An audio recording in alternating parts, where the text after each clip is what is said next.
How to verify your Discord account. Hello guys, this is Atticus and welcome back to another tutorial video. In today's video, I'll teach you guys how you can verify your Discord account. So without any further ado, let's dive right into it. First step is open up your web browser or simply open up your Discord. After that, just log in into your account. After you log in into your account, what you will need to do is you will need to head over to your account settings.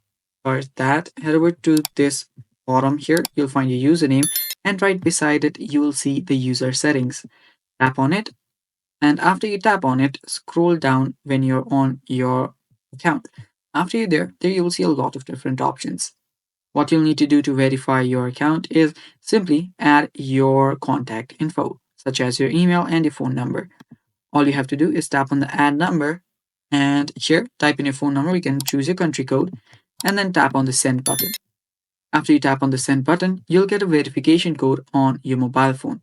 After you get the verification code, simply type the code in here and you're then verified, and it's that simple.